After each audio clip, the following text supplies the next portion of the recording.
Good evening. And if you're just tuning in, you are listening to 105.3 and 107.7 out of the beautiful city of New Orleans, Louisiana, to the Angel Rock. And I'm your host, Lorilei Potvin.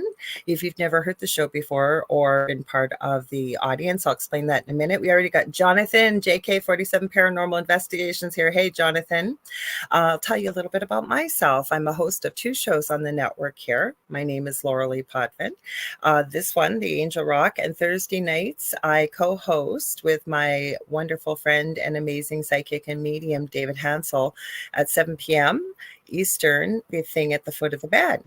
I am a Canadian spiritual medium, a crystal Reiki energy healer, Akashic Records practitioner, a spiritual teacher and mentor. I'm also a budding animal communicator, well-versed in the paranormal, and I'm a registered nurse. And as if you've been to the show before, you've heard me talk about this many times. Professionally and personally, I have studied near-death experiences for over 40 years, and I had one as a toddler. And I'm going to introduce my amazing guest in just a few minutes. You know, I always start it with a bit of the few housekeeping things that we have. So if you like what you see, please like, share, and subscribe, and share it with all your friends and family. There's something for everybody here on this network. It's been around for over 25 years. We have multiple shows streaming 7 days a week. And when we're not streaming live, the archive server randomly picks shows over the last 25 years. And like I say, we have topics and shows for everybody here. So please help us out and share it with all your friends. Also, this network has its own TV channel. And if you'd like to watch, I'm streaming I think it's last night this month, and then we'll see what we do with this show. But we are on Roku. So if you want to find the channel and watch it on your TVs, what you do is you go to the channel store and you type in UFO space P as in paranormal. There's a drop-down list. We're about the third or fourth one down, and you're looking for UFO space Paranormal and United Public Radio. And there's many of the other shows that also stream on our network channel. So check it out. We also stream the thing at the foot of the bed there as well. Now you're going to see me say hello to people in the comments. We have a great audience. We love all the people that support our network and my shows, especially. I want to give a huge thank you to everyone. But if you want to join the conversation, 80% of our audience is audio only. So I can't see if they've got a comment or not, but we'd love to have you join the discussion. How you can do that is you can head over to UFO, Paranormal, and United Public Radio on YouTube and Facebook. I'm streaming on my YouTube channel, which is the Angel Rock with Lorilei Potvin. We're streaming on Canada's Most Haunted, and I actually forgot to do this as I'm talking. I got to start this. Hang on, guys. We're streaming on Instagram. How could I forget? I got so involved here. Usually I remember right away. So those are the places you can comment. I'll be able to see it. Just so you know, they're still working out the bugs with Instagram and StreamYard. So I have to keep popping over to Instagram if you're commenting. So if I don't see you right away, I'll keep popping in and I'll say hi to you. And if you've got questions or comments, try to address those. I think I've remembered everything. I usually forget something, but I'm going to introduce our illustrious guest here. He's got an interesting book that we're going to talk about, but he's had quite a career. His name is William Wilson Quinn. He's an alumnus of the University of Arizona with a Bachelor of Arts in 1970 in Literature and Writing. In 1978, he earned the degree of a Master's in Religious Studies from the University of Chicago's Divinity School, where he was a protege of Professor, I hope I say this right, Messiah Eliade, and therefore earned the PhD from the University of Chicago's Humanities Division in Philosophy. In 1989, he earned the degree of JD from Arizona State University. So he has a law degree, but this man has quite a career. I was quite impressed reading, and that's why I'm reading out his total biography here. From 1973 to 1978, Mr. Quinn was employed by the Boy, I knew I was going to screw up these words tonight. My mouth was not going to cooperate. By the Theosophical Society in America, where he joined in the year 1969.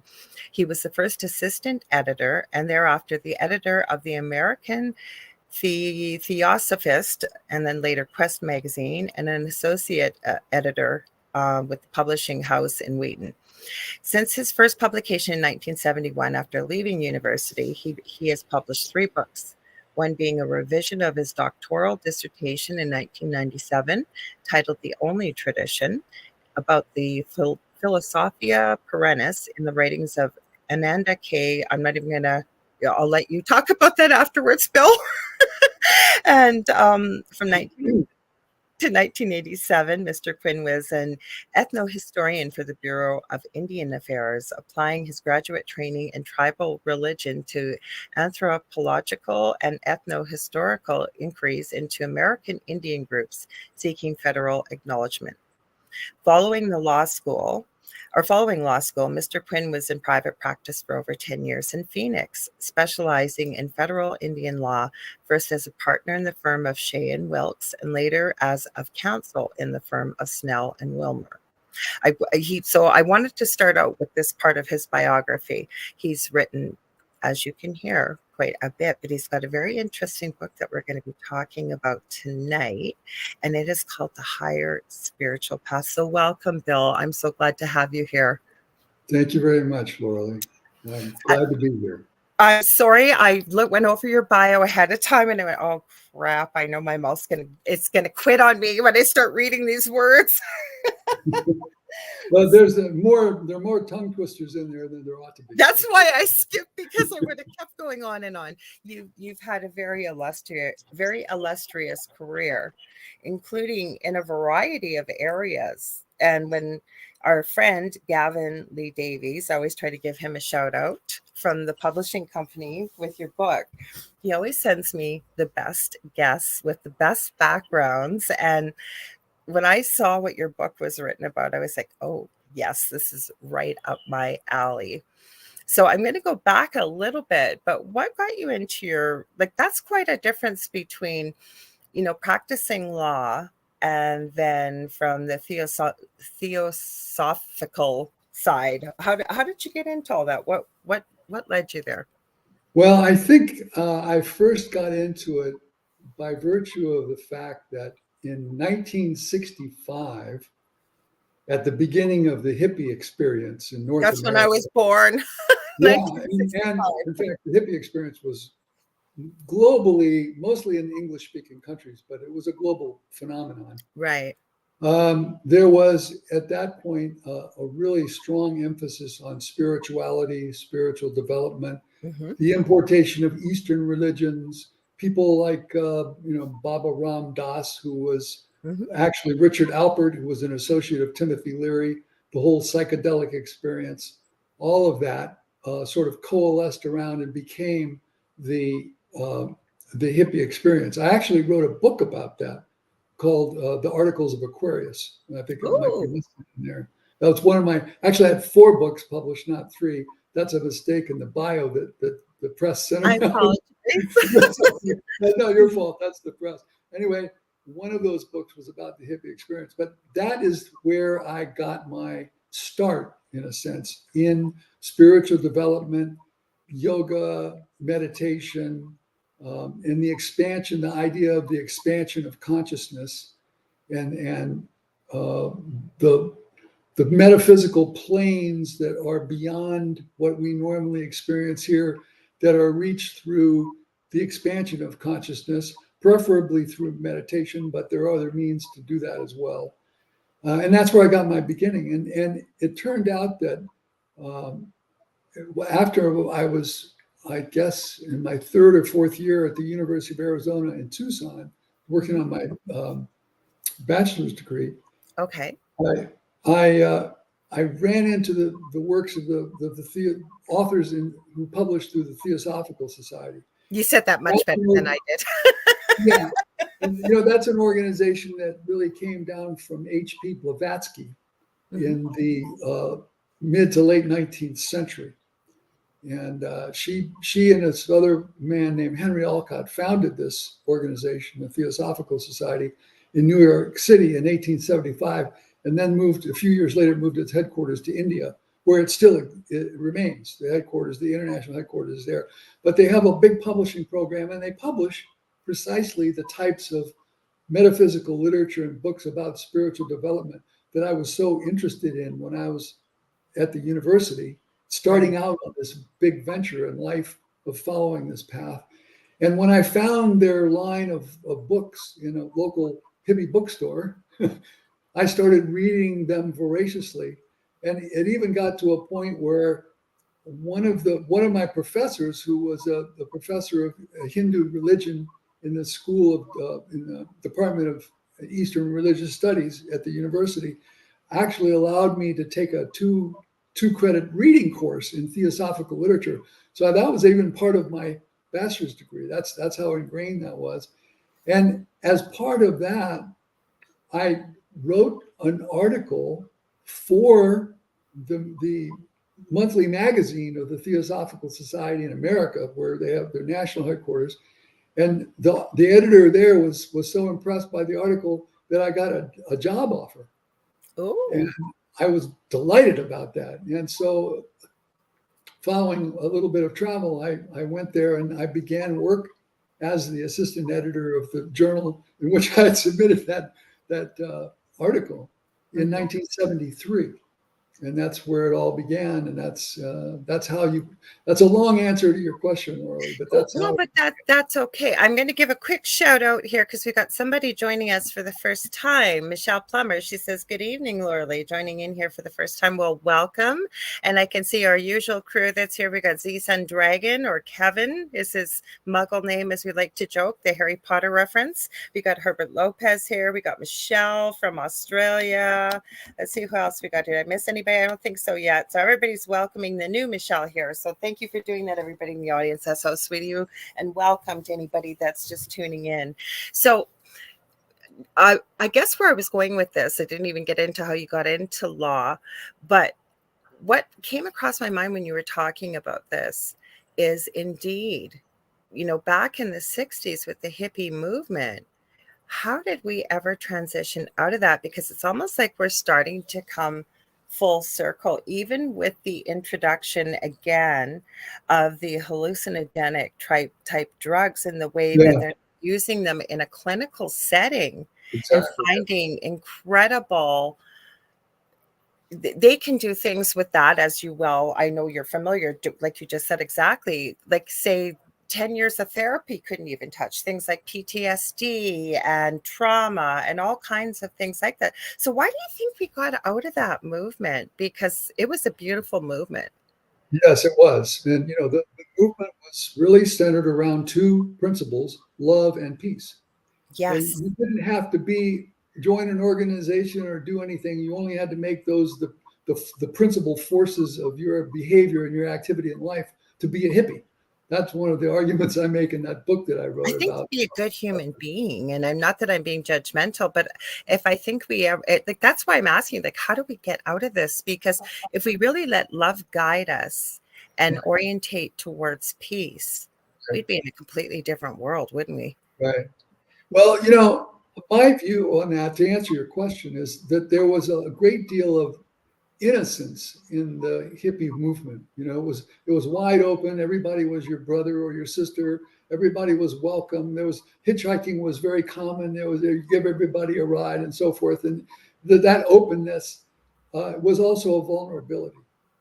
And once, after about 3 or 4 years, there started to be a lot more drug use among the hippies. There was some at the beginning. Mostly it was marijuana. Yeah. And, maybe some psychedelics here and there, but then it started to get into heavy, sedative-like and opiate-like drugs. And that's where it started to slide out of control. And then people started to take advantage of the openness and innocence of the hippies, and that together with the drug use, at least in my view, that's what put an end to it. I think you're right.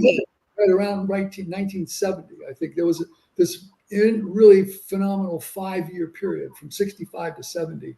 And then it just started to slide downhill, and it got commercialized, and it got mainstreamed is what happened. And so all the top fashion designers were doing bell bottoms and hippie clothing and, like that. And it sort of got monetized and drugified and all that. And it just sort of, lost its life. But for 5 years there, it was something else. It was some other energy in that atmosphere in that 5 years. I appreciate that answer because I don't think I've ever asked anybody. And if you were what was referred to as a true hippie, you're right. Very innocent, completely open, hearts full of love. Like, none of this, what we see today. And again, I always say it's not my job to judge, but it's such a materialistic type society in developed countries, and they're even trying in underdeveloped countries. Like, everybody has a cell phone. And I just said this to I get together with a few psychic mediums myself and channelers, and we connect on the other side just to sort of see, is there any direction? Is there something maybe we can do? Not that we think we're going to change the world, but that if there's any way we could help out. And I said, it just seems with each new generation, with the incorporation of technology and it increasing and increasing and increasing, where we're now in the age of AI, what it's leading to, and I'm sure you've seen this yourself, you go out, say, to a restaurant, and you've got people sitting at a table and nobody's speaking. They're all texting to each other, and it's taking the focus into technology rather than being able to go within. Because I think we have the answers. It's just being able to quiet the brain, the meditation you talked about. I mean, we really have a lot of wisdom. I always say, as human beings, we are incredibly powerful. We've just never been taught to understand it, recognize it, or access it. And I'd love to hear your thoughts on that. Well, I agree with you 100% on Mm-hmm. everything you just said. I mean, all the answers quite literally are within. Mm-hmm. And the only way really to do that is through some sort of meditative and yogic discipline. Mm-hmm. There are a variety of those, and we need to maybe do test runs on them and kick the tires.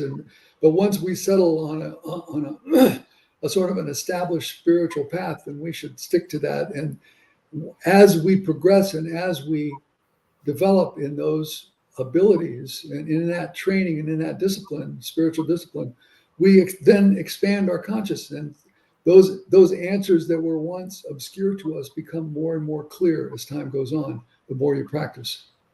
Okay, So so we have people listening from all over. Like I said before we started, there's going to be people that are listening and saying, what are they talking about with consciousness? And, I hear about meditation, but isn't that like, and I know it's not, and it's not, but there will be people, and I've had these questions, yeah, as I'm sure you have. They think meditation means sitting in the lotus position on top of a mountain for 2 hours. And how many people, I'm sure you've heard, I can't meditate. So if you got any words of wisdom, how could we get people interested in these type of topics, including what is consciousness, for people that don't understand what that is? yeah. Well, that there is a huge question, and that would take quite a while to answer in any kind of detail that would be satisfactory to the listeners. But as to the meditation part, um, you know, the scientists have really gotten into doing quantitative measurements on meditators and their, the waves, the brain waves that are accessed through deep meditation and all of that, and have shown all sorts of positive results about health and welfare and equanimity and calm and all of those types of benefits. But there's certainly a lot more. And it really goes back to this notion of uh, whether we believe or we don't believe that there is a spiritual element within ourselves. That's the key determinative of meditation, because ultimately the goal of meditation is to come into union with that higher spiritual self that is within everyone. In Sanskrit, it's called Atma, Mm-hmm. and the Atma is wrapped in a sort of a sheath of what they also in Sanskrit is another term of this. Atma is the seventh principle. The sixth principle is buddhi, or intuition, and then that is connected to the mind, which is in Sanskrit manas. So they refer to the manas, Atma, buddhi, manas. That is the core of spirituality, and the goal of meditation is to come closer into and access to a greater degree that which is within us. And the more we do it, the larger and the more expansive our consciousness our conscious state of awareness expands, right? Mm-hmm. So that's really the goal of meditation. And it's not easy. It is difficult. A lot of people say, well, I try it and it doesn't work for me. I sat down and all I can do is think about this and that. And I don't see any results, so forth. The problem is that it really takes years to really see any discernible, concrete sort of results in meditation. And that's not encouraging to a lot of people. A lot of people say, well, if that's the case, I won't bother. But the rewards, if one persists, the rewards really outweigh the difficulties of entering into that meditative stream. Mm-hmm. And But so we do meditate though as human beings. Like we just don't do it consciously, not on the level of really getting into the deep work. Don't get me wrong, of deep meditation. But how many times have there yourself? I know myself, I've driven home a place I've driven 100 times, and then I'm home and I haven't been conscious of the time passing or even yeah. how I got home, right? Well, that may be true. I wouldn't disagree the fact that we maybe meditate in small bits and pieces. Not on the level that you're talking about, though. Yeah. The level I'm talking about is an awareness of what you're doing and why you're doing what you're doing, and the ability to still the mind. I remember one very clever bookmark I saw with writing on it. It says, "Meditation is not what you think." And that's actually that's almost the best way to approach it, because it's not a process of sitting on your cushion and thinking. It's a process of stopping the thought process, you see. Mm-hmm. So that in that stillness and in that quietude within you, that's not where your mind is not being constantly occupied by a stream of thought, you're able then to begin to access these higher spiritual states or levels within us. That's Atma Buddhi Manas that I referred to, the Sanskrit term.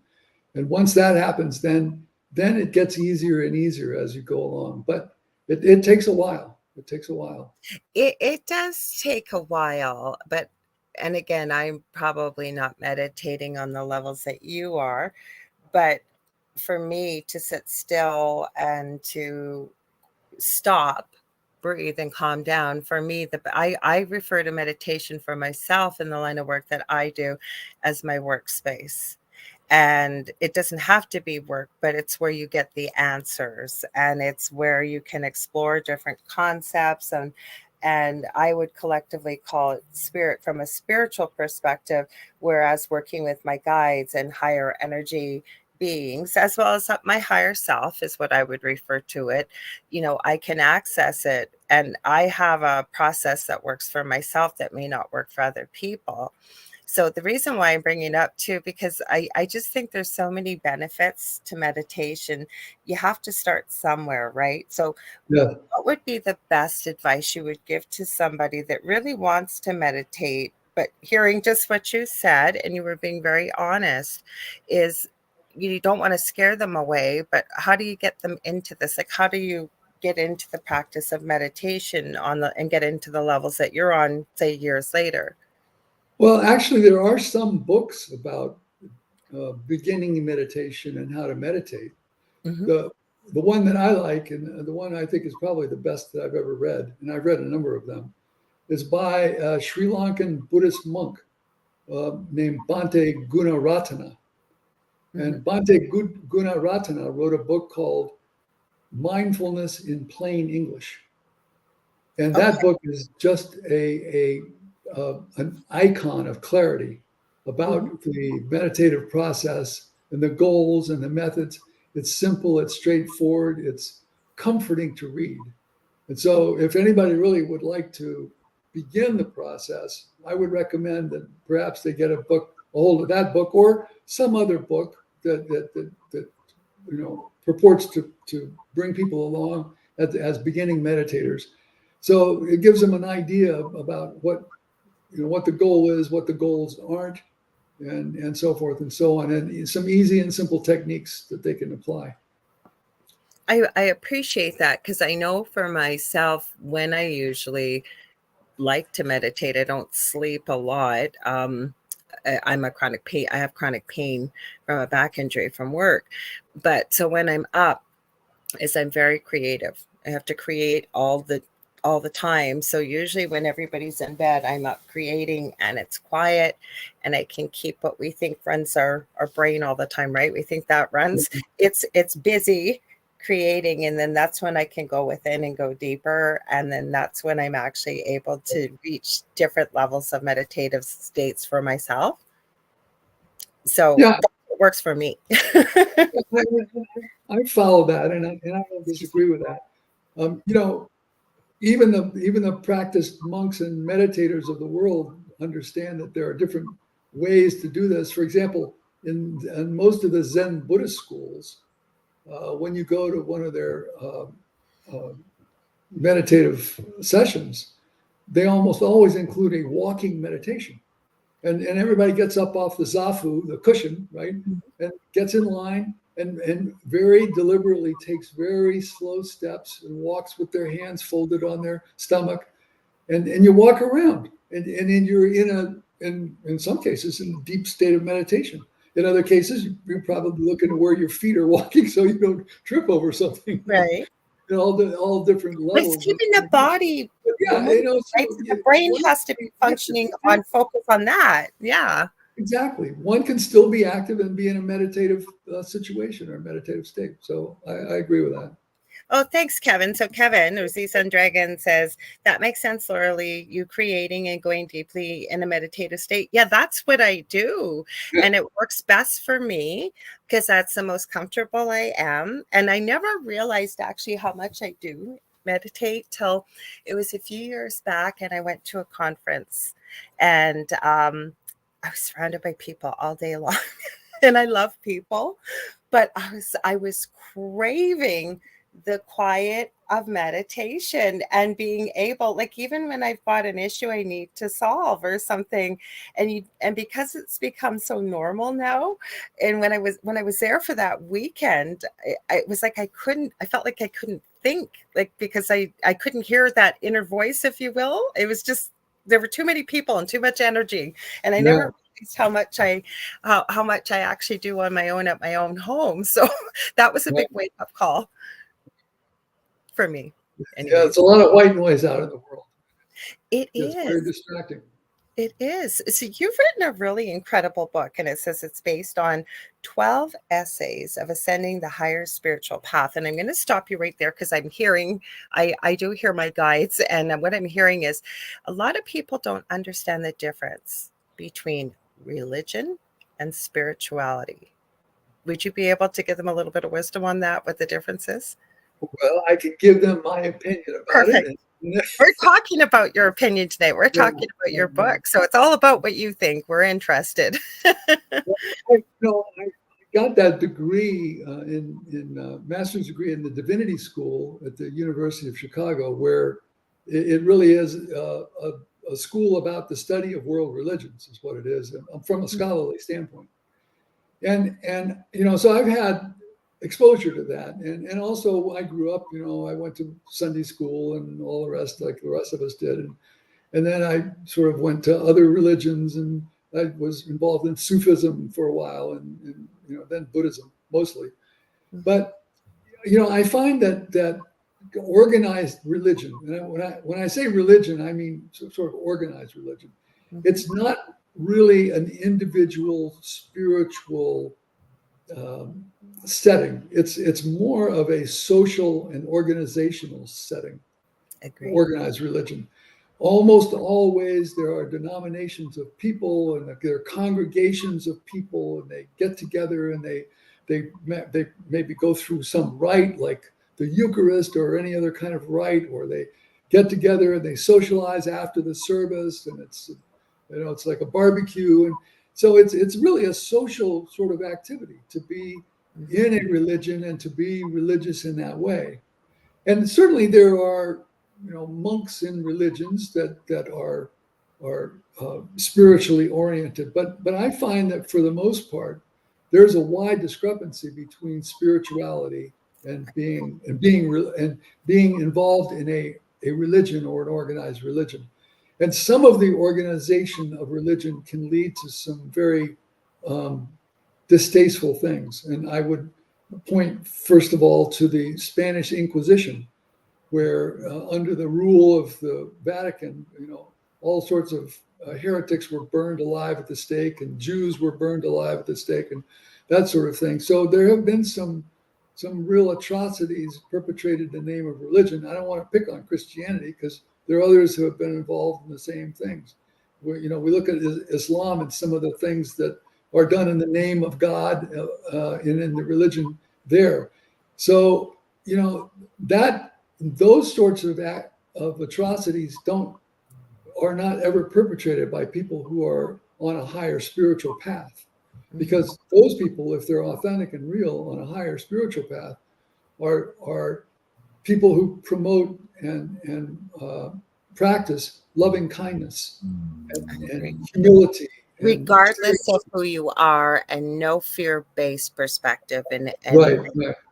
So that I don't know if that's a satisfactory answer to you or your listeners. I think it's a great answer. And I always say, because I went to church when I was in the womb. I was forced to go to Catholic church and then Catholic school and the whole bit. And I always say to people, again, not my job to judge. And if that's what you feel you need listening and it works for you, good for you. You need to do what works.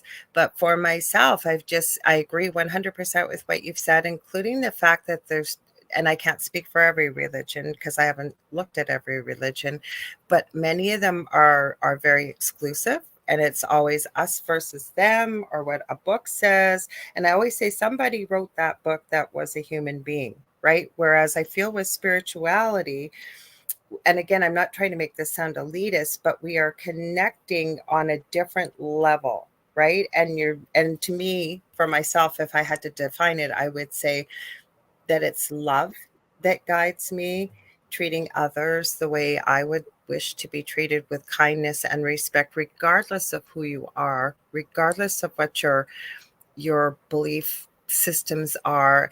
And I've really been trying to, if we believe in reincarnation, and maybe we can transition a little bit into that, because I know you talk a little bit about that in your book, is that if we can look at people from a soul level, that right now we're all souls united, right? We all are on the other side. It's nothing but love. And look at people from a soul perspective rather from the human perspective of maybe when they hurt us or something really awful happens, right? Yes, I agree with all that. And in terms of that link that makes us all one, that is, metaphysically speaking, in the Hindu religion anyway, and also, well, not so much Buddhism, but in Hinduism, that Atma that I referred to as the highest spirit, the highest principle of the human being, that is one that is viewed, at least metaphysically, as unconditioned, transcendent, omniscient. I love it. And so forth. And that is the one by which we are all literally connected with one another. Because if it's unconditioned, it's only one, even though it may be found in between our eyes or wherever that may be located. I mean, it's not physically that way, but that's the thing that binds us all. And then we all have, all the way down the line of the septenary, or the seven principles of the human being, we all have quite different physical bodies, right? That's the base of that human spectrum, the seven principles.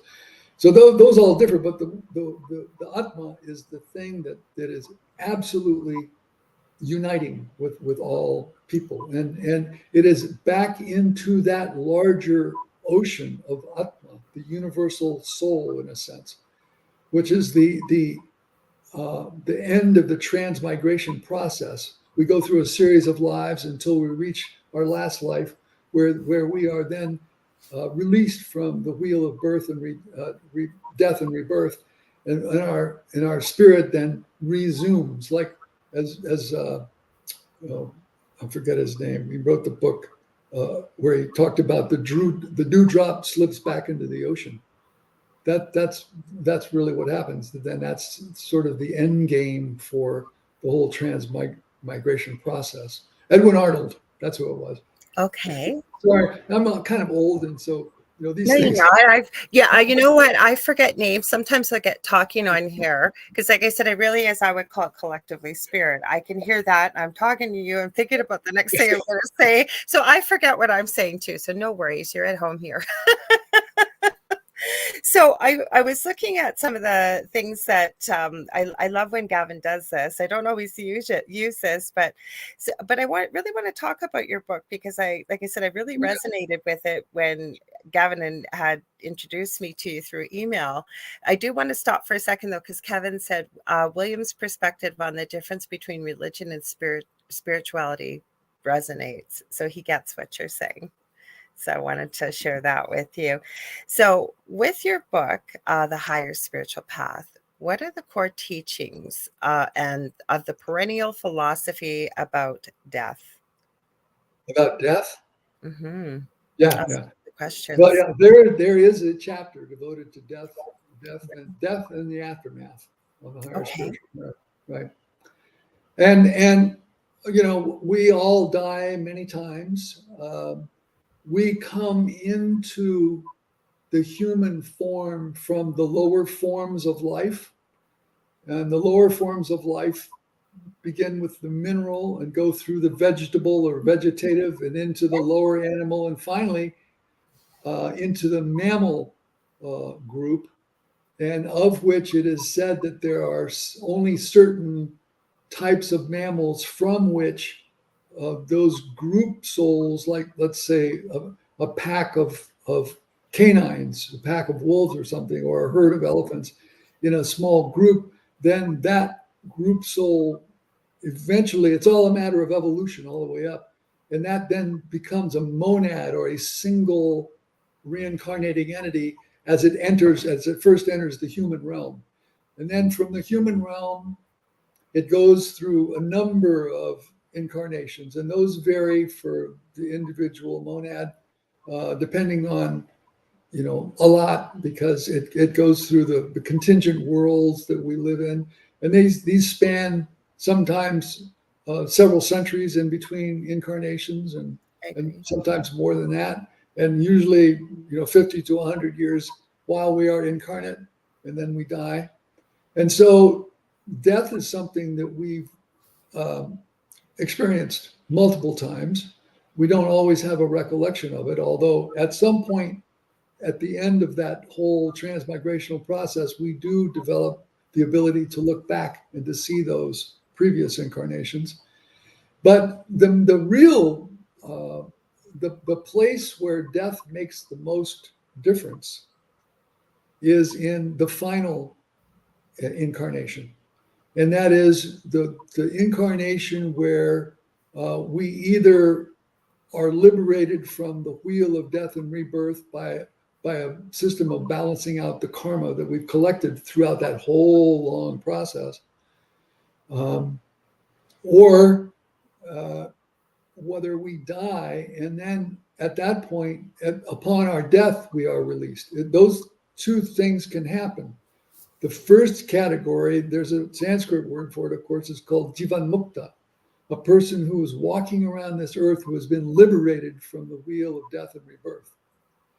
And then those who then die in their last incarnation and thereafter are liberated through the transition process after death. So all of what we do is that we are incarnated from the very beginning. Once we enter the human realm, Mm-hmm. we live a life that's incarnate. Then we live a life that is excarnate, transitioning through the postmortem states until we're reborn. Then we live another life of incarnation, then another life of excarnation, and so on and so forth. So it's almost like night and day and night and day and night and day until the end of the year, so to speak, or the end of the period that marks our being within a human form, or forms in the plural. And in that time, of course, we're men and women and different people, and sometimes we're smart and sometimes we're not so clever, and sometimes we're violent, sometimes we're peaceful, and all this whole range and mix of emotions. It's not, it's just It's different every time.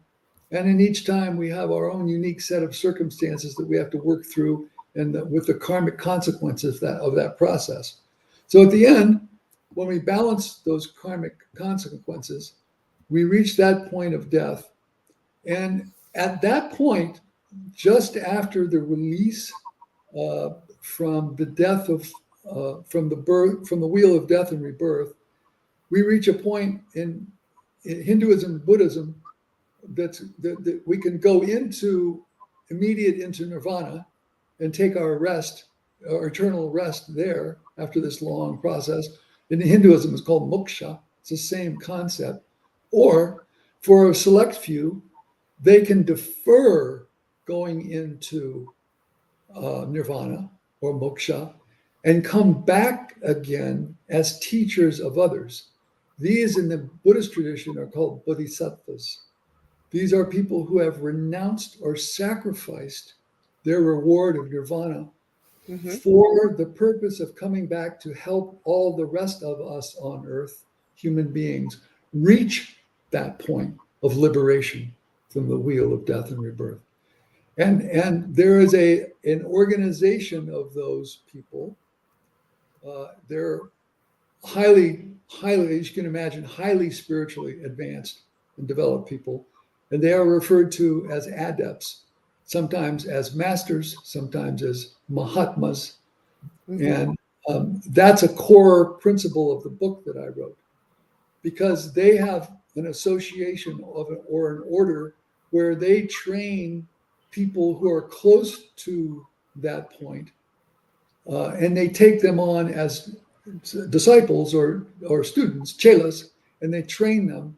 And so that begins the path of those people to a point where they then die or reach a point of liberation and then also make the sacrifice. So the majority goes into nirvana and into moksha or whatever. And these are just, keep in mind, these are just Sanskrit terms. This happens to everybody, not just the Hindus and Buddhists.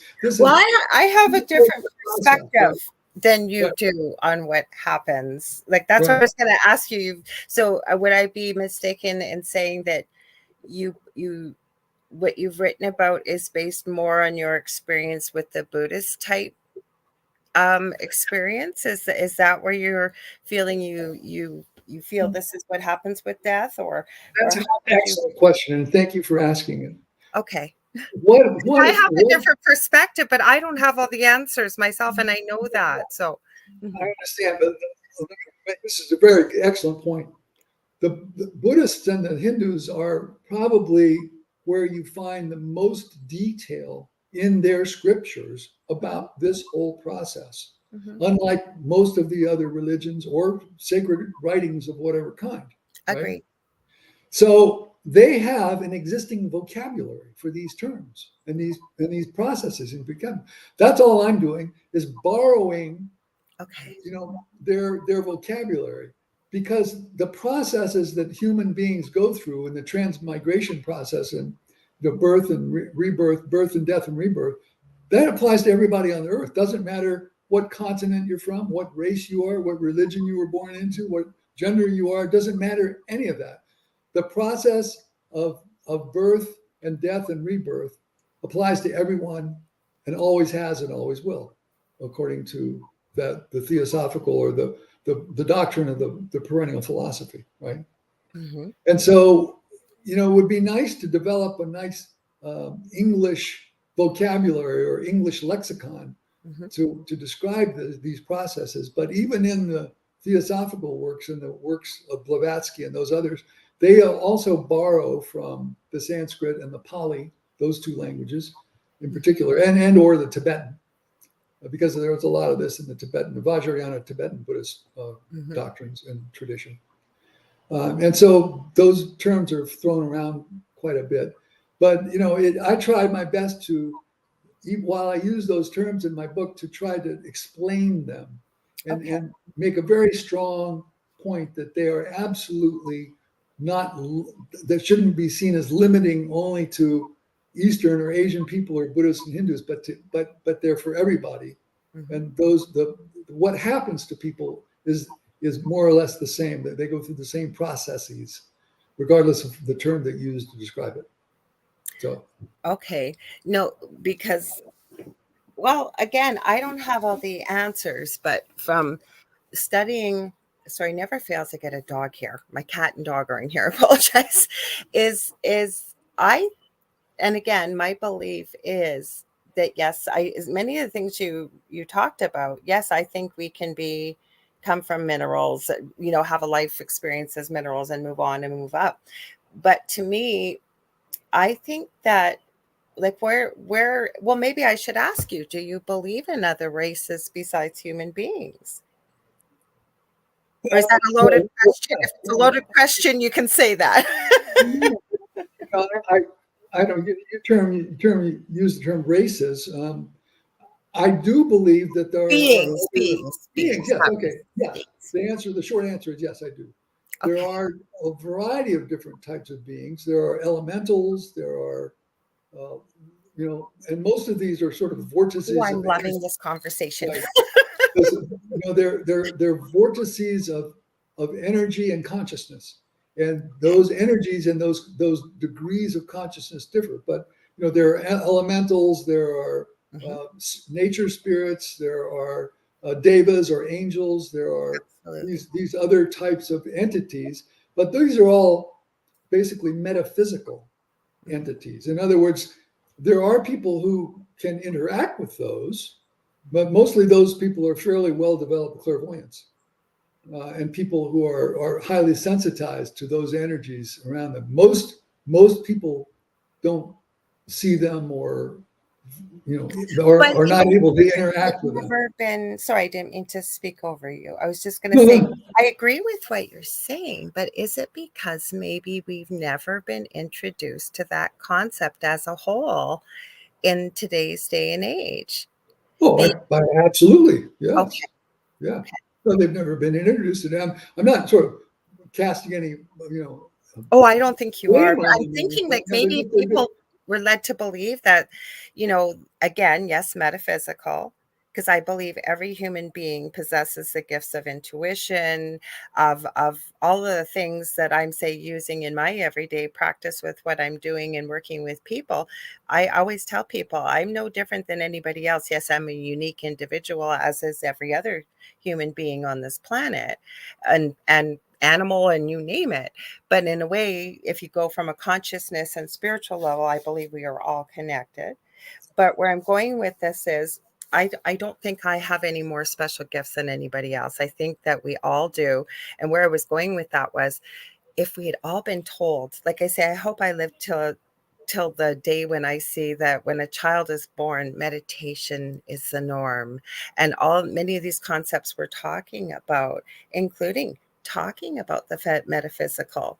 So that's where I was going with that. So when you'd mentioned, and you're right, most people wouldn't even tell you they believed in say nature spirits and fairies and I mean, we can go on and on and on.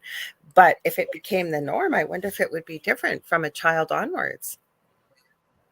But there's a very interesting, what I refer to as spiritual science approach to all of this.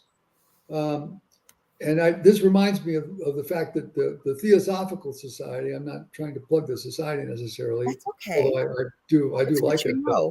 But one of the three objectives is they have, but the second one is to develop the latent powers in humankind for the purposes of investigation these metaphysical planes. And what that really refers to, quite literally, is the fact that all of us have not only 7 principles, but 7 force centers or chakras. They're nerve plexes, actually. And they sort of rotate in our bodies. And those can be actually developed consciously. There is a form of yoga called Kundalini yoga. I've heard of it.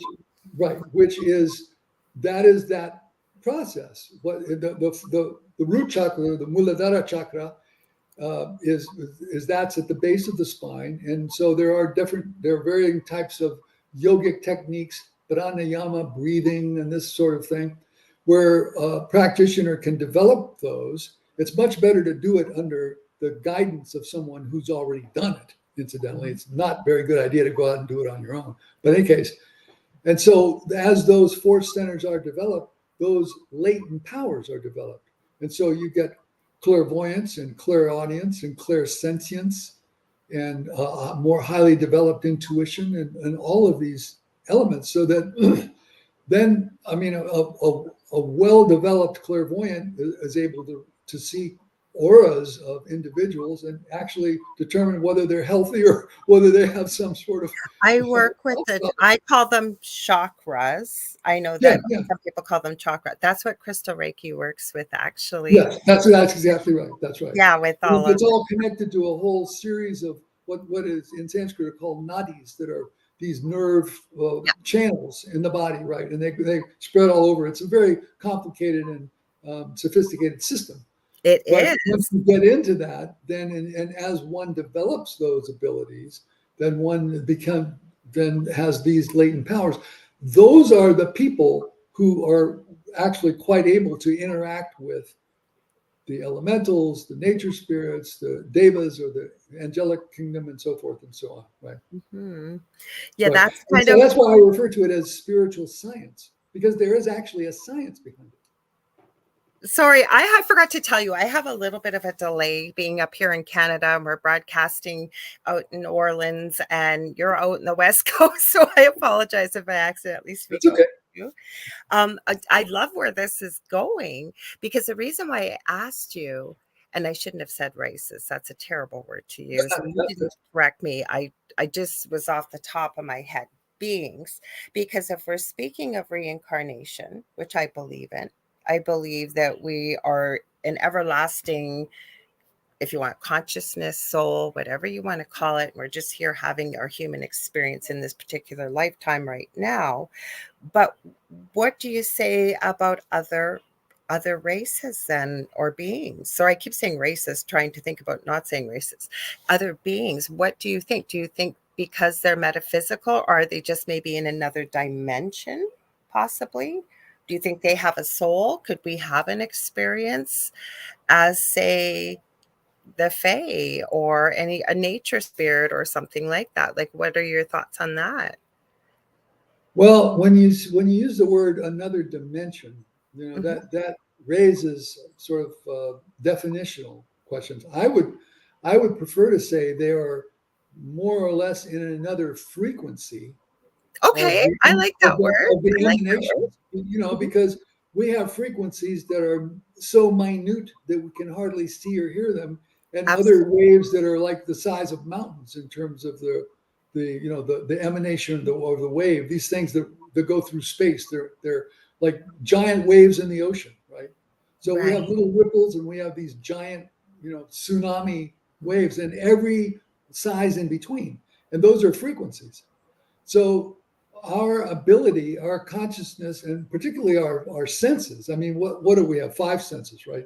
Sight, sound, smell, taste, and feeling, right? Mm-hmm.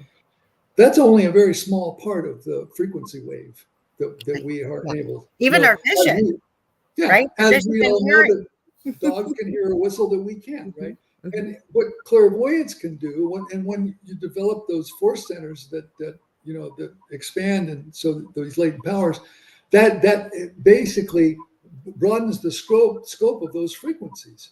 So then again, we go back to spiritual science. So then you see these, they're not elsewhere. They're not separated from us in another dimension. They're all around us all the time. I love what you're saying. We're not conscious or aware of them because like the 5 senses that we're limited to, it doesn't include those little bundles of energy, vortexes of energy. Mm-hmm. So I think that's the way I would prefer to look at it. Is that I love what you're saying, because you're right. Like, even when, as a medium, connecting to somebody's loved one, and we, overall through movies and culture, people believe that your loved ones are eons and gazillions of, if you want, miles way up in the sky, but it's not, right? And when you connect with them, they're with you whenever you think of them, and depending on what type of I'll say spirit, lack of a better word, sometimes I'm able to see. Usually hearing is my most strongest sense at the moment. Sometimes I can feel them. It depends what it is, but there's not that separateness. And I just love what you just said, because you're right, versus what I said with a dimension versus a frequency in the examples you used. I love it, because that seems like reality, or it really resonates with me, and I hope with the audience, with what you're saying. It makes a lot of sense. Well, good. Yeah. I got Yeah. another question for you, though. Okay. So Fire away. if we believe we're getting it, I'm getting it. I knew I was going to have lots to ask you about, and I'm loving this conversation. So thank you. About Bigfoot, for example. Now, I have talked to many who believe in this. We've seen pictures, we've seen video, but there's been many who really study this field that feel that they really have gone into another dimension, that they are dimensional, some of these beings. So, would that go along with the analogy you just given, that they're always there, but maybe they're so highly evolved that they're able to change their frequency so that we can't see them, that they're not really in another dimension? They're just able to mask themselves with a different frequency versus what a human could sense. Does that make sense? Yeah, I understand what you're saying, but I'm not sure I'm the right person to ask, because I'm just not very well versed in Hmm. that particular subject. Hmm. You know, And I that's don't have any. I don't have any views about it. I just don't know much about it. That's well, all. we had some comments in here too, so I thought I would ask.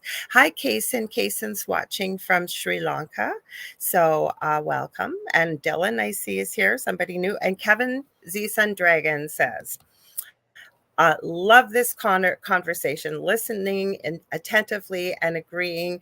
Michelle has to probably go to work in Australia. It's Tuesday morning. She said, have a great show, everyone. Thanks for popping in, Michelle.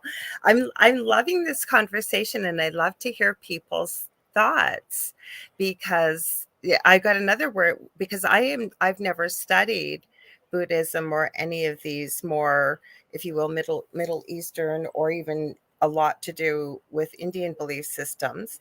So, what are their thoughts when it comes to hell, like the traditional, heaven and hell? Yeah. Well, I mean, Or we need a whole show for that. yeah, almost all. I could do almost a whole show on every question. I mean, the whole field is just so large and expansive. But to bring it back to earth and to make it a little bit more manageable for the viewers, there is sort of an analog or a counterpoint, I would say, to that ocean of bliss that's called nirvana in Right. Buddhism, and moksha in Hinduism, and for that matter, the Christian heaven. Although that's a different kind of a idea than nirvana and moksha.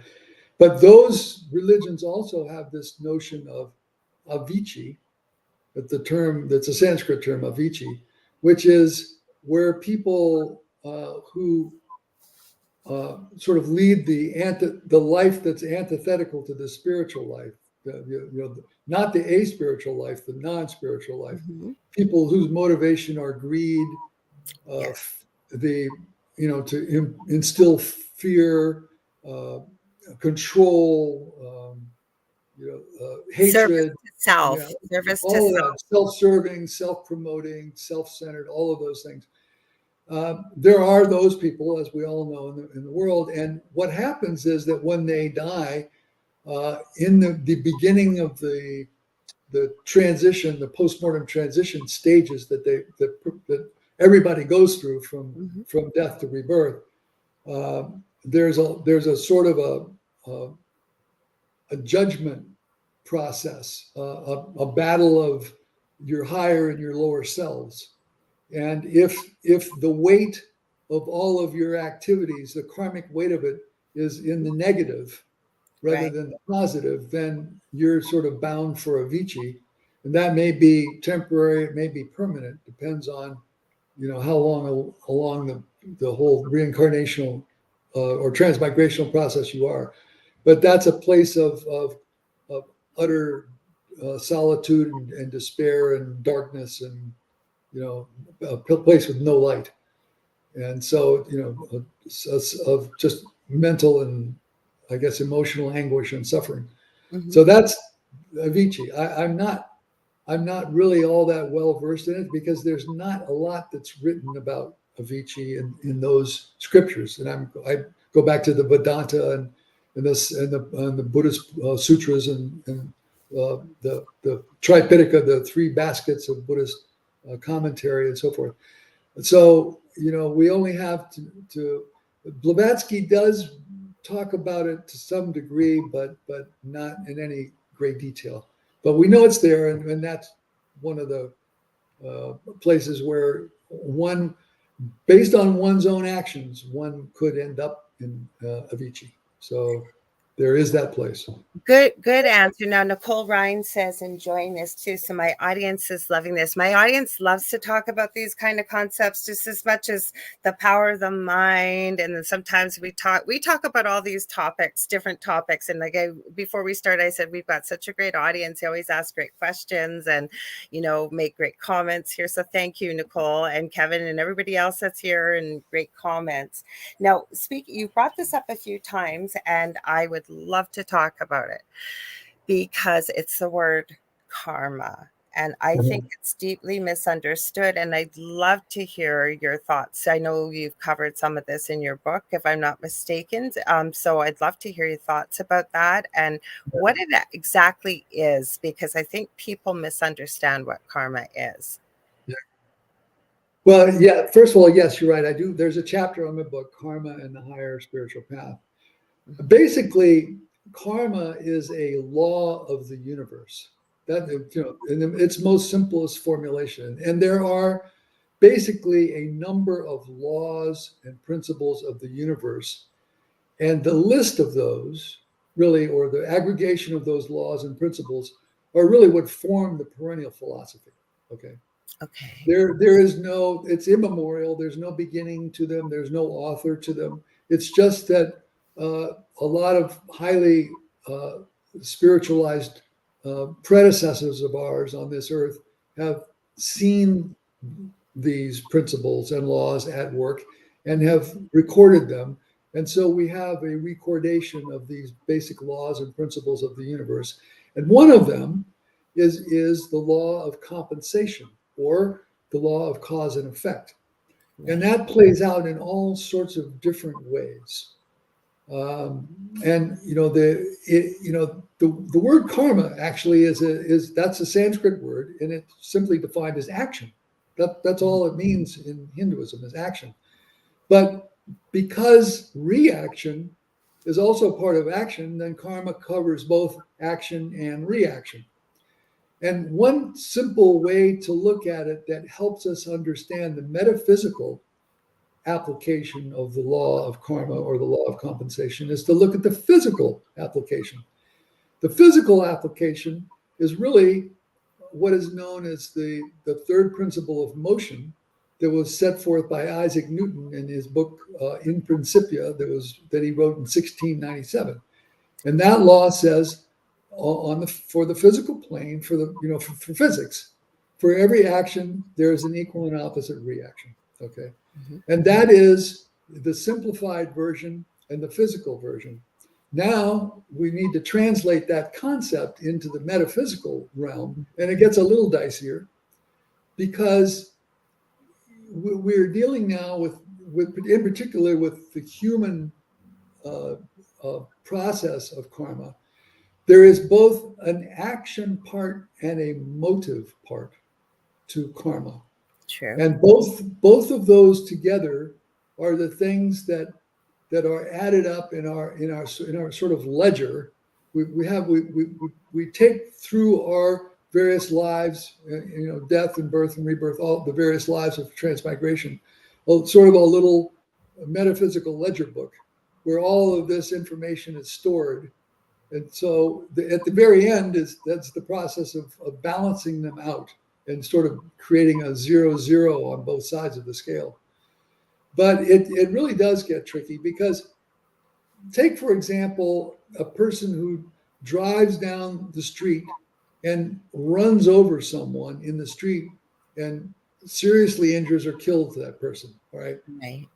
If that action, and so the action is the same. Okay.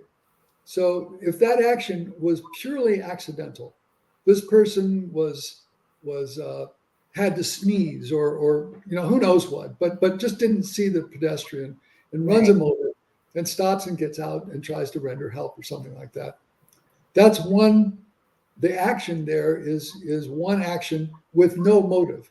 Let's say, on the other hand, that the same person driving the same car and hitting the same individual has been paid by someone to do that.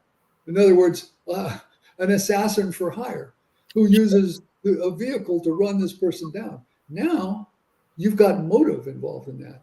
Same Right. action, exactly everything the same.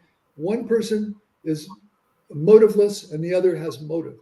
And All of intent. that then fits into this human karmic equation that we then carry around with us. So we really have to be extraordinarily careful of our motives and our intentions in life.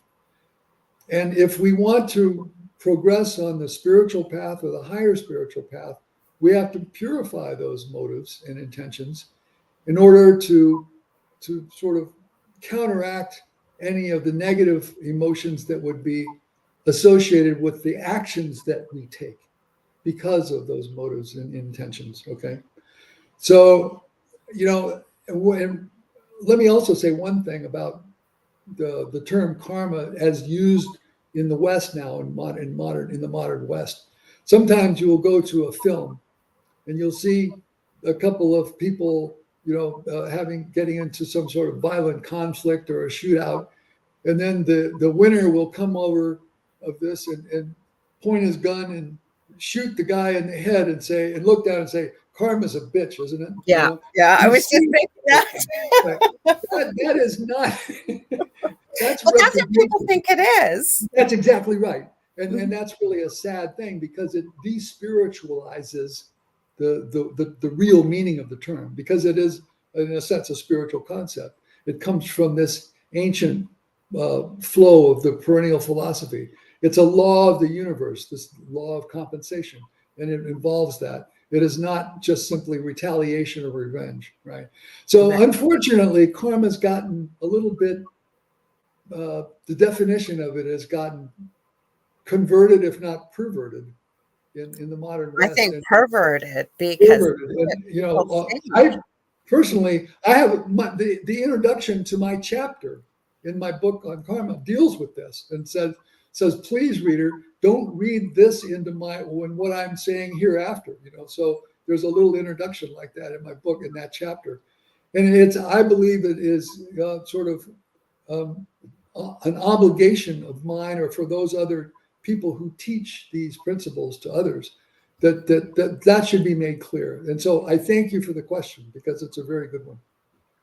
Well, I don't know if this is my co-host. It says it is. It says it's David Hansel, but I don't think he goes by that name on there.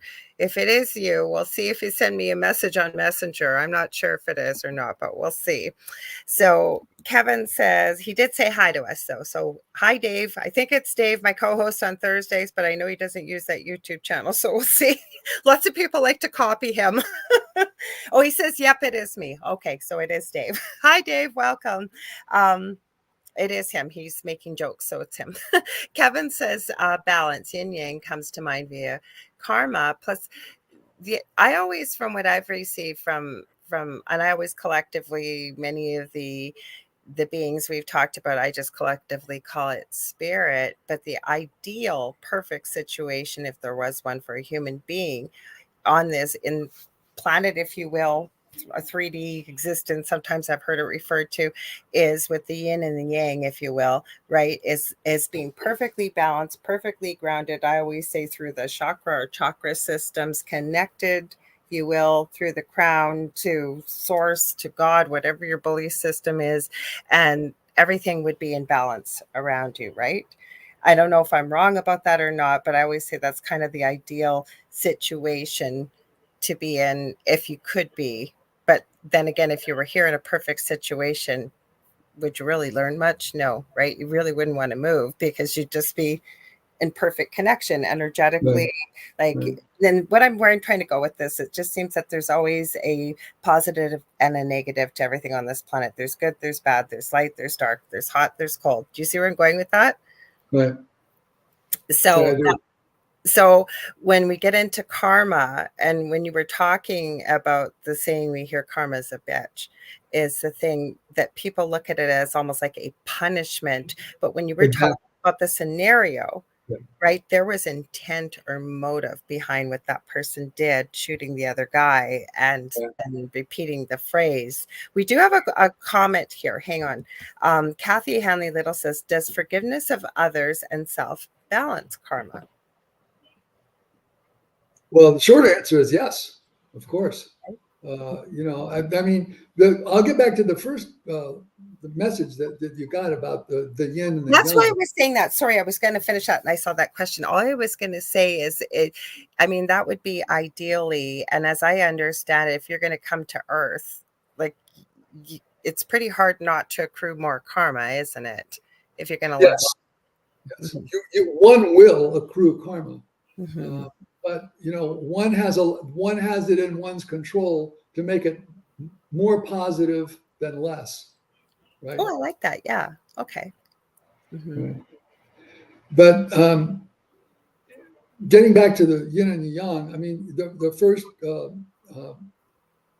commentator was absolutely right. Kevin, yeah. Yin and yang are really sort of one of the first and earliest expressions of this principle of duality and compensation.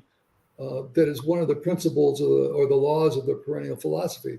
It happened to have been written in China. Among the first to write about it was a great Chinese philosopher named Lao Tzu. They wrote a book called the Tao Te Ching, which is basically conceived upon the notion of yin and yang. And then you find that in Taoist thought all the way through, even to today. And it's only the fact that it's the Chinese version of a perennial principle that's been expressed in Chinese, Pali, Sanskrit, Tibetan, Latin, and Greek, and any other, Hebrew, all these different languages that are all talking about that principle, right? And it's a beautiful graphic. I really love the graphic of it, because it's got the little dot in the black dot in the middle of the white half teardrop, and the black drop in the white, like that. That's actually written a great deal by Plato, the Greek philosopher, where he said it was this flow, this cycle back and forth between, because what happens is that the little black dot then sort of overtakes all the white within it as time goes on, and the little white dot overtakes all the black, and so they're constantly changing back and forth. The seed, the germ, is buried in the essence of the other. You see. Okay. Anyway, that's just a little talk on Plato on the side. You're making me think about this book I have. When I was in university to get my nursing degree, I had the anatomy and physiology coloring book.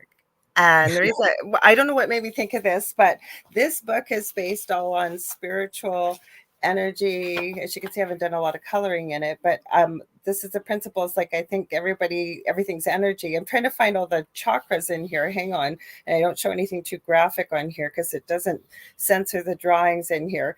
There we go. So these are some of the things that go through with the symbols behind some of the chakras, and to be able to color them. And then it gives you the key and energy lines in the body based on quite a few different principles, I think, with even some of the stuff we've been talking about. Oh, Nicole just said the flow. Like, for example, that gets even into reflexology to learn. Sorry, I got to probably cover up my light. And then I'm trying not to show the energy lines here, but where I'm going with this, I'll try and cover up not that I care, but they will because we're on YouTube and stuff. But this one, hang on, I'll cover it up here like this. Hang on.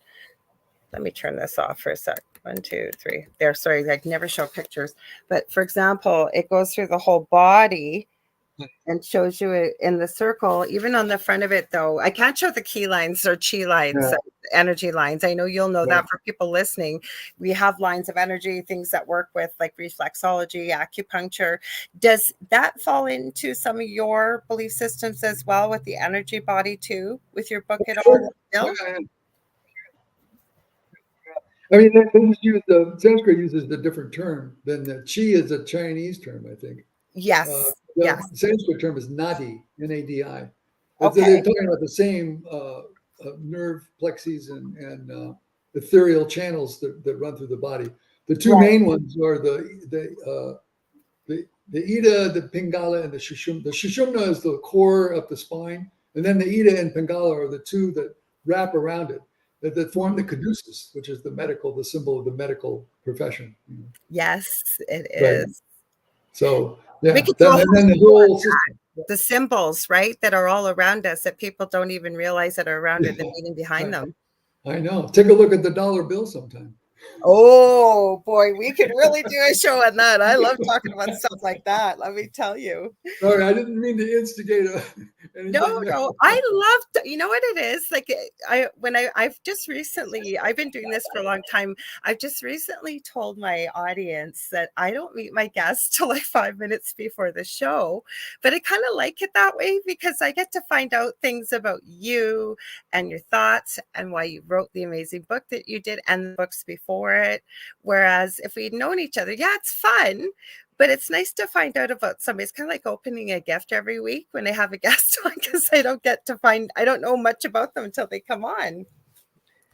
Oh, here we go. We got another comment from Nicole. She said, I have been told archangels are tied to the chakras or chakras. Have you heard that before? I have not, no, but it's possible. I suppose I'm not that well versed in the development of the chakras or the activities of the archangels. You're talking about Gabriel and Michael and those. There's so many more too. I know there are a host of them, but yeah.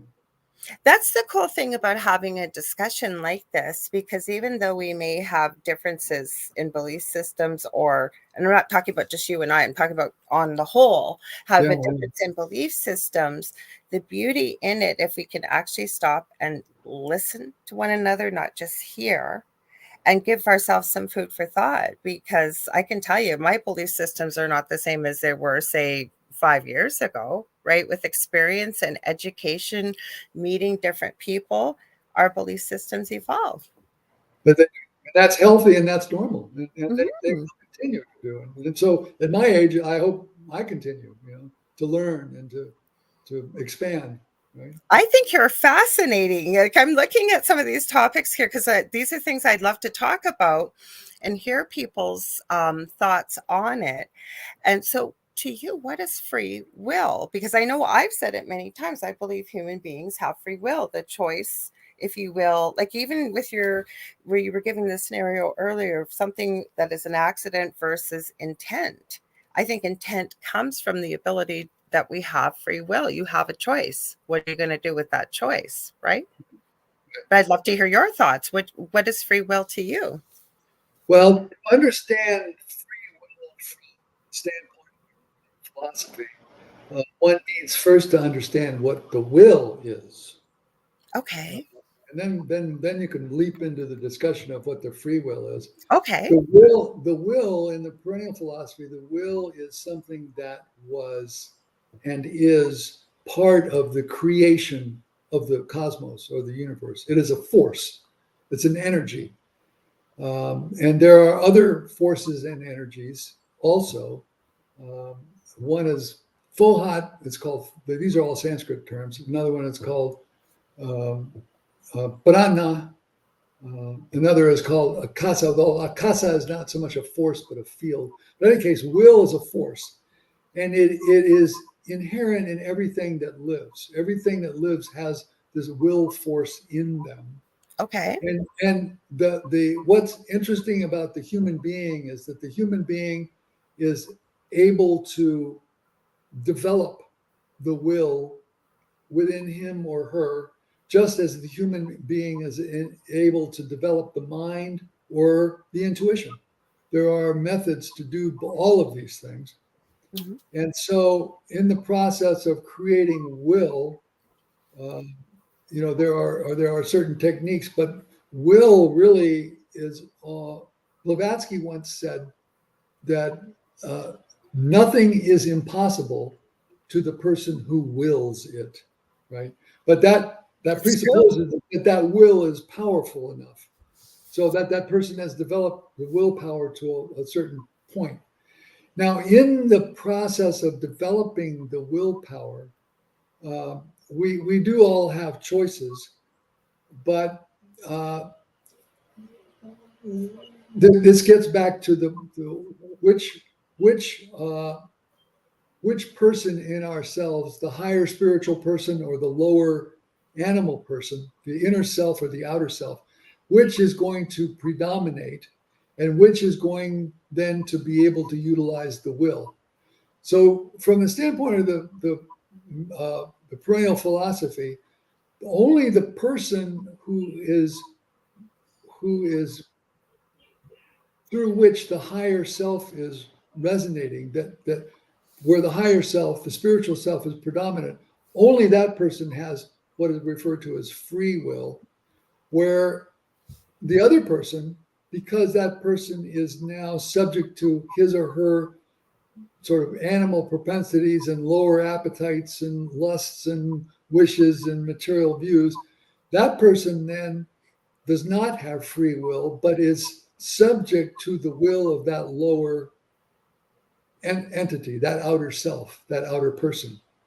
So almost sounds like it almost sounds like a cop-out, though, to me, unless I've misunderstood it, because people that make poor choices that result in, usually life doesn't turn out great for them when they make those type of succumbing to that will, right? Do you see where I'm going with this versus somebody that would say has trained that will and now is able to have free will? It sounds like a cop-out to me. If somebody understood. You're right. This is a difficult concept of free will and will. I mean, certainly, let's say a sorcerer, somebody who's a practitioner of black magic, would be somebody who uses will, but not for good purposes, right? Right. Whereas somebody who was on the other side of that, if you wanted to get into the subject of ceremonial magic, would be using the white, the forces of light to use will. But it really, I guess it has more to do with the choice that people are ultimately bound to make for themselves about which of those types, because we all have both of those in us, right? We all have that's how we all have the devil and the angel on our shoulders, right? Metaphorically speaking, right?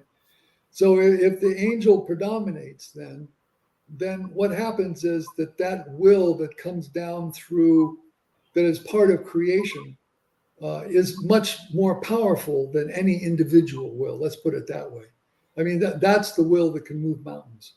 So it's sort of not the individual that's moving the mountain. It's the person who is associated with that powerful will through the higher self, through the spiritual self, rather than the person who is using the will for selfish purposes, because that person is not going to be able to use that cosmic will, because it would probably burn them up or something. I don't know, but it would be too much energy for that person. I think I see what you're saying. I think what you're saying is, so it's almost like, and I'm not going to use the right terms either, but it's almost like somebody that's, if you will, as an example, and please correct me if I'm wrong, but it's almost like they've educated themselves and realized what it takes to, say, utilize actual free will, versus somebody, say, with black magic and choosing to use a lower vibration or frequency, which is energy, right?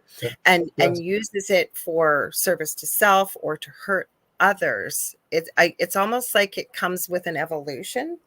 Is that, would I be right in what you're saying? Like they're evolving past of thinking of themselves and going to the white magic, thinking maybe for the betterment of man or to help somebody out versus somebody that's using, and we're using just this example. We're not defining black magic or white magic for anybody listening, but utilizing, say, the black magic to hurt other people or for nefarious means, right? It's almost like would they not have maybe evolved to that higher concept of understanding? Is that? I think you're right, because what happened in the case of those people, we're talking about this in Avicii, those people that follow that path of self-centeredness and everything. Yeah.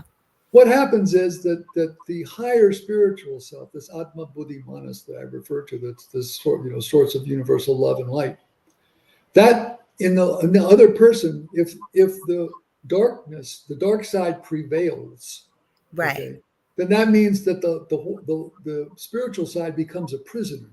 Yes. To that, right. Whereas on the other side, if the Atma Buddhi Manas, the spiritual side prevails, the higher self, the inner self prevails, then the lower self becomes, in a sense, a collaborator with the higher self. Right? There are no more of those energies left in that person. They sort of got cauterized out because of the light and the higher frequencies.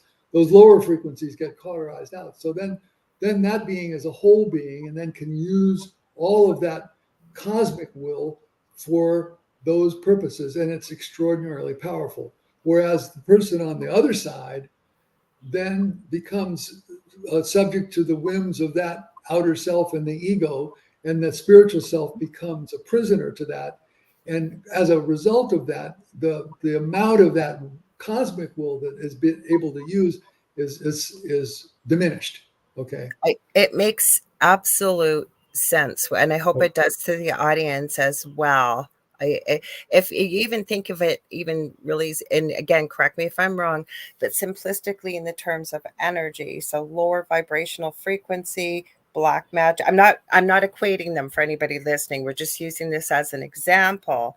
But somebody that's now using, say, the white magic, not in service to self, service to others. It's could they go back to that black magic? Yes, but it doesn't serve the purpose. It's like they've almost grown up or gone to a higher frequency, evolved, and like attracts like energy, I believe, on this planet. Does that make sense, or am I really in? No, I think you're right. I think that makes absolute sense. I think you've got the understanding of it. Okay. Yeah. And it does make sense. And now, because when you first said that, I was thinking everybody has free will. They do, but I understand what you're saying with your book. That it's almost, and maybe it's not the right terminology, but it's almost like it's an evolution. Like, could they go back to that lower frequency, going back to using black magic? Yes, but it's almost like they see the benefits in the way of it's not service to self, it's service to others. And I always tell people service to others is a gift to yourself, because especially when you don't tell other people what you've done, because it feels good to be able to help somebody else who needs it and could say they were a thief before, they were whatever. I'm not trying to be judgmental for people listening. Could they always go back to that way? Yes, but there's really no purpose to go there anymore, right? When you've sort of seen, if you will, the light. Right? I think that's right. And ultimately, we were talking about this earlier, you've got nirvana or moksha, release from the wheel of death and rebirth on one side, and then you've got avicii on the other side. So those are the ultimate results of choosing which is going to dominate within yourself, your higher self or your lower self. I get it now. So again, people could have the choice to do it, but it's almost like when you understand the principles of energy, right? It can either be created nor destroyed, or it basically can be transferred from one place to another. It's kind of the same thing, but it's almost like you're evolving that energy, if you will. And again, using colors. I'm trying to make this more clear because I totally, I think, get what you're saying. I do. It makes so much sense. Yeah, it's not easy, but you are getting. I can sense that. I can hear what you're saying, and you're right. You're on the right course there.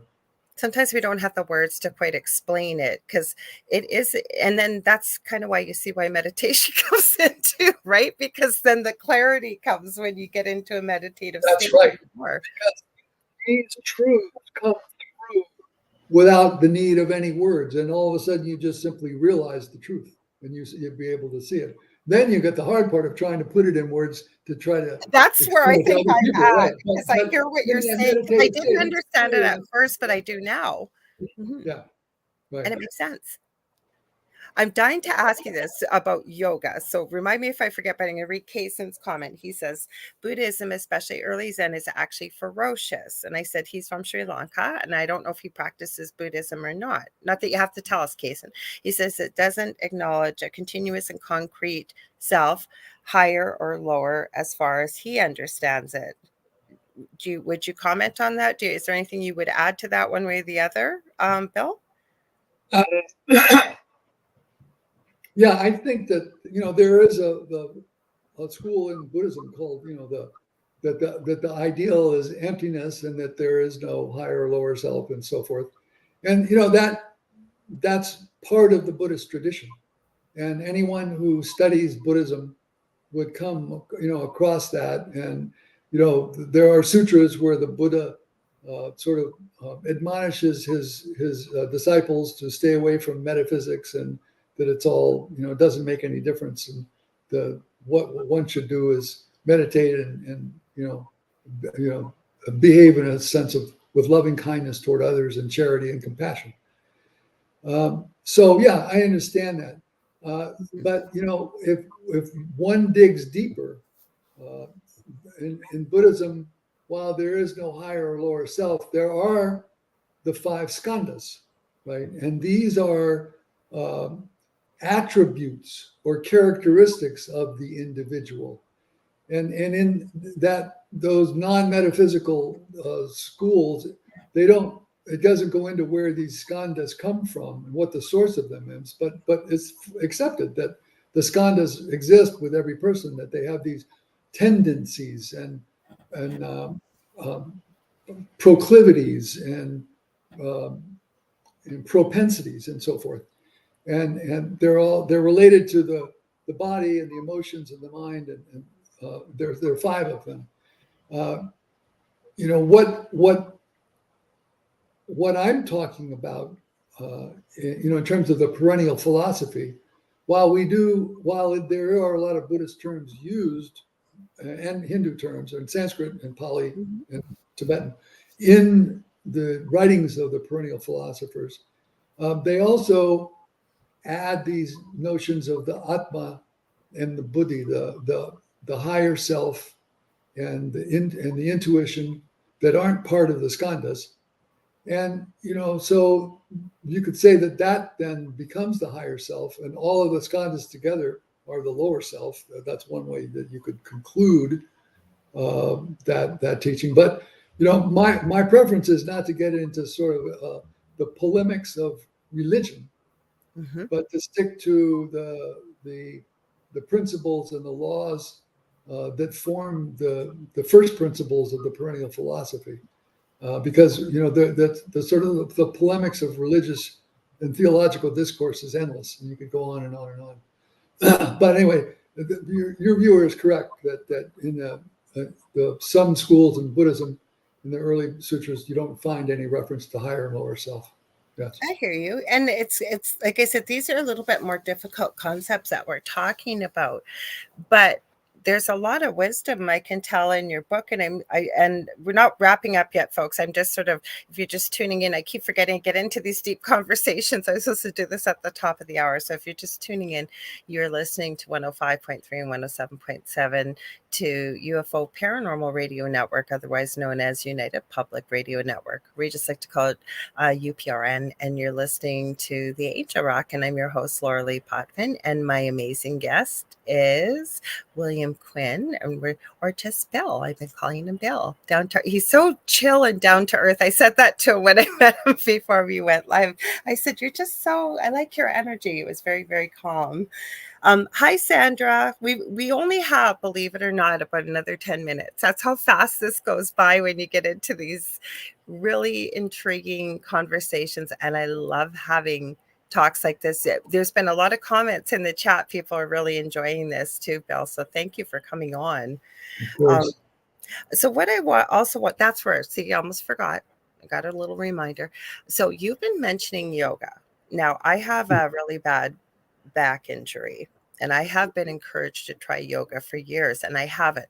So how does yoga come into play with all of these concepts we're talking about? I have a pretty good idea, I'm hearing, but I'd love to hear how you pull this in with the meditation and many of the concepts we've talked about.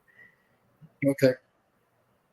Well, I need to give a little bit of context on yoga, because that is a Sanskrit word which means to yoke, or to bring together, to yoke together. Okay. And one normally understands that to mean to yoke the spiritual self with the physical self, or the higher self with the lower self, and so forth. But that's the meaning of yoga, is to yoke, or to bring together. In classical Hinduism, there is actually a school, a philosophical school called the School of Yoga. And in that school, it is understood by the early authors in the Vedanta and other sacred writings of the Hindus, that there are various ways or methods of yoking the higher and the lower self together. And what they refer to as the kingly yoga is called Vraja yoga, which is a form of meditation. But there are also these other yogas. There's karma yoga and bhakti yoga and kundalini yoga and jnana yoga, which is the study of the mind, which is the enlightenment of the mind, and so forth. So I think what you may be referring to is hatha yoga, which is the yoga that we commonly see that practice in yoga studios around, where it's you do stretches and you make yourself limber and so forth like that. And there are these poses called asanas in hatha yoga. What's interesting is that hatha yoga, in the school of the philosophy of yoga, the ancient Hindu yoga school of yoga, is really a subset of Vraja yoga, which is the meditational yoga, the kingly yoga, because it is an enhancer. It is viewed in that school that to have a good, fit, limber body is a benefit toward doing proper meditation. So that if you're let's say not well, or you're suffering some ailments or this or that, then that's going to have a negative effect on your ability to meditate or to reach higher states of meditative consciousness. So but get back to yoga. I did practice hatha yoga for some years before I gave it up, and I enjoyed it a great deal. And it is basically a matter of stretching oneself into pretzels-like shapes and alleviating lots of stress and limbering up the body and the joints and the nerve endings and the nerve systems and all of that. So it's a greatly beneficial tool for anybody to want to undertake hatha yoga. So I don't know if that answers your question or not. It does. I had heard you mention it a few times, and I thought, well, I'm going to ask and see where it fits in. Now, I thought this was a great question here, because I don't always go through the questions here, but I knew we were going to be talking about some higher concepts tonight. And what this question says, and I think it's an awesome one, is how is love understood by those on the higher spiritual path, and what role does it play? We've kind of touched on it, but according to your book. Interesting that you should ask, because there is in fact a chapter in my book called Love and Hatred on the Higher Spiritual Path. Okay, these adepts that I mentioned who have written some about this, and H.P. Blavatsky, incidentally, was a chela of one of these adepts. She was not herself an adept, but was sort of an agent of them, who wrote all of the works that she wrote in the late 19th century. The adepts themselves, in some of their letters, make reference to love and hatred as being two frequencies, in a sense, on the opposite end of a pole. So there's It has to do with the polarity of love and hatred and everything in between. And in between love and hatred, you've got what I guess we refer to these days as mixed emotions, right? Absolutely. But that what they are literally are emotions. Love is an emotion and hate is an emotion. It's something that we feel. But according to these adepts, there is something profoundly unique about love and hatred as emotions, and that is that they are immortal emotions. In other words, most of the emotions that we experience in our lives die when our body dies, just as our lower minds die and our identities die. Those all are gone with the wind. When we die, the first three bodies of the first three principles of the seven principles die right away, and then the last two sort of disintegrate until we're left with the last three, which are the Atma Buddhi Manas. That's the reincarnating ego. But the fourth principle, which is the seat of the emotions, so-called the Kama Rupa in the Sanskrit term, is the seat of love and emotion and love and hatred. And they are the only emotions that survive the death and rebirth. So they tag along with that higher spiritual reincarnating entity going through all these incarnations. And there's a karmic element built up with them. And when I say love in that respect, I'm not talking about lust or the Greek god Eros. I'm talking about what the Greeks referred to as agape, which is universal and unconditional love. That is love, the kind of love that the sun gives the earth. The sun doesn't discriminate where it sends its healing and warming rays and its life-giving rays. Everybody gets it.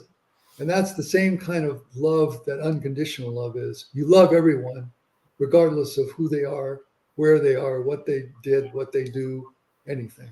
You love all sentient beings, animals, everything, right?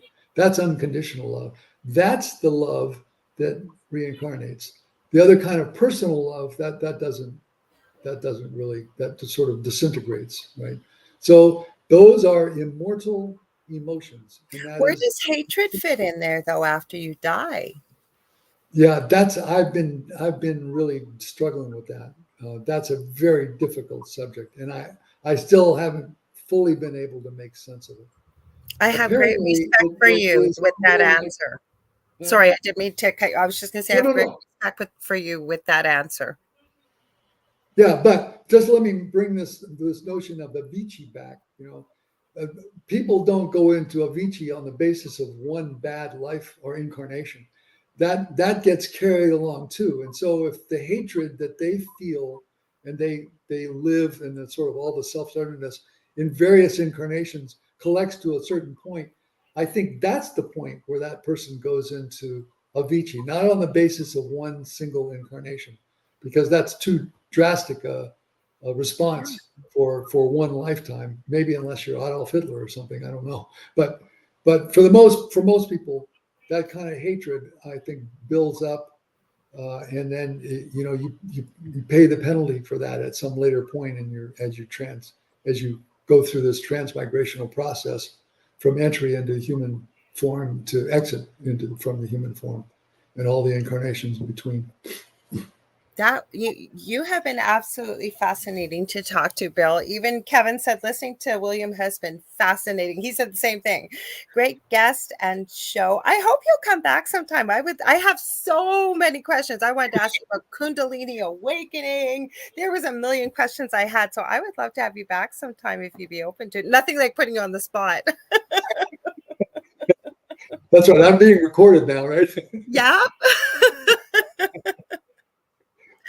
Well, we'll see. Maybe. Well, who knows? We'll see. working on another book? Or like I said, I have so many questions, and I'm sure others will too. Like I said, I've got a really sharp audience. I know I do. And like they love to talk about things, deeper concepts, sometimes lighter things, but I knew they'd have some good comments and questions. But we are out of time. So where can people buy your book? Where can they find you? And do you have anything coming up? Well, I have got a couple of seminars and presentations, but no new books on the line. Okay. They can find my book on, where people sell books, Barnes and Noble, Amazon. Just go in and type in The Higher Spiritual Path in William Quinn, and you'll find the book. Unfortunately, I am not a person that has inhabited the social media world very much. I realized that. I was trying to find you. If at all. I don't have any beef for anybody who does. It just, I study and write and meditate, Yeah. and I'm not very good at promotion or self-promotion. So I leave that to Gavin and other people. But I appreciate the effort behind that. I just put for a link, because I always do for a write-up, where with I think it's O Publishing, it's called now. Yeah, that's old books. Old Books, yeah. Old Books, yeah. It used to be called John Hunt Publishing. I know. Yeah. During the course of my book, it was in the production stage somewhere. I guess they got bought out or something. Now it's called Collective Ink Books. Yes, you're right. You're right. Yeah. Well, I put a link there to find you. Oh, okay. You're on Amazon too. I found you on Amazon. I found you all over the place. Yeah. Find Bill.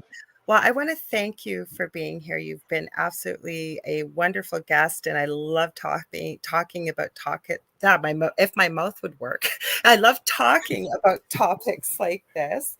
And I want to thank everybody that was here tonight. Thank you for the great comments and questions that you left for Bill, and for welcoming. We had somebody new that popped into the chat tonight. And thank you for being so kind to the new people that are here. And for everybody that's listening, we'd love to have you come join the conversation as well. Yep, Kason said, yep, Bill should come back. I love listening to Hindu philosophy. Kathy, great show. I always know when I have a really interesting guest, because people will put lots of comments. I'll probably get a ton of messages afterwards too. That's usually what happens. So I want to let you know, if you would like, pop back in, same time, same space next week with the Angel Rock, 6 p.m. Eastern Standard Time here on UFO Paranormal Radio Network. Also, Dave was in the chat. It was Dave. I could tell by his comments. David Hansel and I will be back Thursday night with The Thing at the Foot of the Bed at 7 p.m. Eastern Standard Time. I have another great guest for you. I forgot to check for next week for the Angel Rock.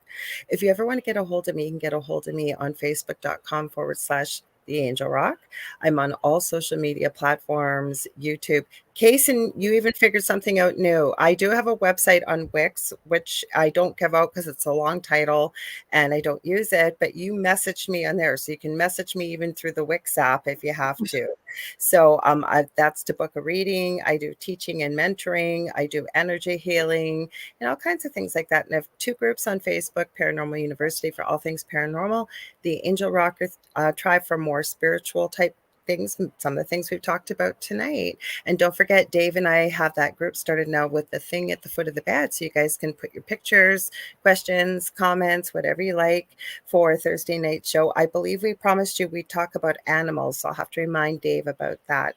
Okay, everybody, so thanks for all being here. Don't forget, stay tuned if you're enjoying what you're listening to. Philip and Julia Syracuse are up next with the Horsefly Chronicles. Much love and light to everybody out there. Have a great rest of your day, evening, or morning, wherever you may be. Again, Bill, thank you so much for being here. See you next. Thank you, Lorilei. Appreciate it. Thank you. Yes, I really enjoyed having you here. So did everybody else.